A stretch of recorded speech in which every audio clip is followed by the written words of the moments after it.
জাগো মা, এই গানেই আপত্তি।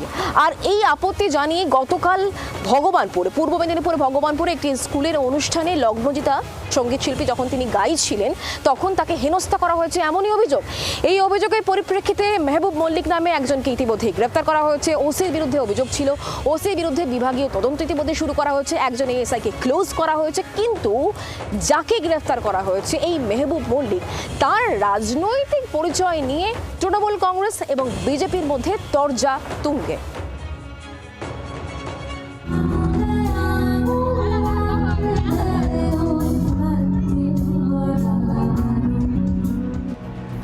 শনিবার রাতে পূর্ব মেদিনীপুরের ভগবানপুরে একটি বেসরকারি ইংরেজি মাধ্যম স্কুলের বার্ষিক অনুষ্ঠান চলছিল।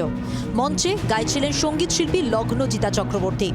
প্রথম দিকে সব ঠিকই ছিল, বাদ সাধল দেবী চৌধুরানী সিনেমার গান জাগো মা নিয়ে।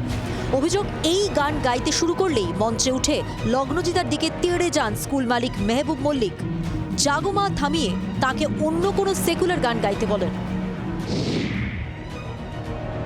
আমার সপ্তম গান ছিল জাগো মা বলে একটা গান। গানটা শেষ করে আমি পরবর্তী গানে যাওয়ার আগে কথা বলছিলাম, তখন হঠাৎ আমরা দেখলাম যে একজন মানুষ দৌড়ে স্টেজে উঠে আসেন এবং উনি বেসিক্যালি আমাকে মারতেই এসছিলেন। যখন ওনাকে টেনে নিয়ে যাওয়া হয় তখন উনি চিৎকার করে বলেন যে অনেক জাগো মা হয়েছে, এবার একটু সেকুলার গা।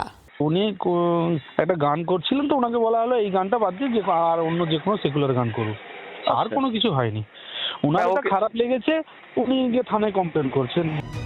শনিবার রাতেই ভগবানপুর থানায় লিখিত অভিযোগ দায়ের করেন লগ্নজিতা। রবিবার সকালে অভিযুক্তকে গ্রেফতার করে পুলিশ। তবে গোটা ঘটনায় পুলিশের ভূমিকা নিয়েও প্রশ্ন তুলে দিয়েছে বিজেপি। ভগবানপুর থানায় গত 15 বছর ধরে রয়েছেন এখানে একজন ওসি, তার নাম শাহজাহান হক। তিনি রাত 2:30-3টে পর্যন্ত লগ্নজিতা চক্রবর্তী এবং তার টিমকে বসিয়ে বোঝানোর চেষ্টা করেন যে অভিযোগ কোনো মতেই করা যাবে না, কেস সেটিং করুন। এবং কোনো মতেই যখন ওরা রাজি হন না, ততক্ষণ এই মেহবুব মল্লিকরা তাদের বাহিনী নিয়ে গোটা ভগবানপুর থানা ঘেরাও করেন। এরপর রবিবারই কড়া পদক্ষেপ করে পূর্ব মেদিনীপুর জেলা পুলিশ। ভগবানপুর থানার ওসি শাহজাহান হকের বিরুদ্ধে বিভাগীয় তদন্তের নির্দেশ দেওয়া হয়। ক্লোজ করা হয় থানার এক এএসআইকেও। আমাকে চাপ দিয়ে কিছু করানো বা না করানোটা একটু মুশকিল কেউই, কারুর পক্ষেই। এই ঘটনাটা ঘটে যাওয়ার পরে আমি আমার ব্যান্ড নিয়ে ভগবানপুর পুলিশ স্টেশনে যাই এবং সেখানে গিয়ে যারা ছিলেন, আমি তো সবার নাম আলাদা করে জানি না কার কি নাম, ওখানে যারা ছিলেন পিপল হু টেন্ডেড টু মি, আমি তাদেরকে জানিয়েছি ঘটনা। যদিও পুলিশের দিক থেকে কোনো অসহযোগিতার কথা মানতে চাননি লগ্নজিতা নিজেই। তারা আমাকে বলেছেন যে আপনি জেনারেল ডায়েরি করুন। আমি জেনারেল ডায়েরি করেছি। আমার কিন্তু পুলিশ এবং প্রশাসনের প্রতি সম্পূর্ণ আস্থা আছে এবং আমি কোনো অসহযোগিতা পাইনি। তবে বিতর্ক রয়ে গিয়েছে ধৃত মেহবুব মল্লিকের রাজনৈতিক পরিচয় নিয়ে। বিজেপি তাকে তৃণমূলের লোক বললেও মানতে নারাজ শাসক দল।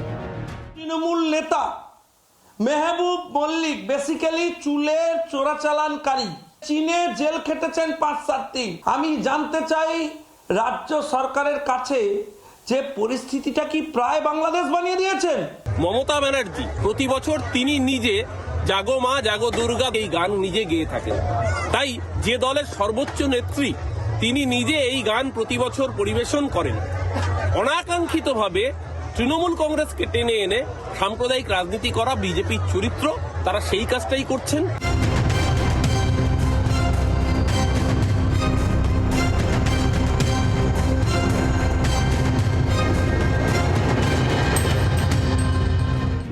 সব মিলিয়ে ভোটের আগে গানের মঞ্চেও বেঁধে গেল ধর্মযুদ্ধ। কিরণ মান্না, বিক্রম দাস ও পিয়ালি মিত্রের রিপোর্ট, জি24 ঘন্টা। বাংলার আওয়াজ, বাঙালির আবেগ, জি24 ঘন্টা।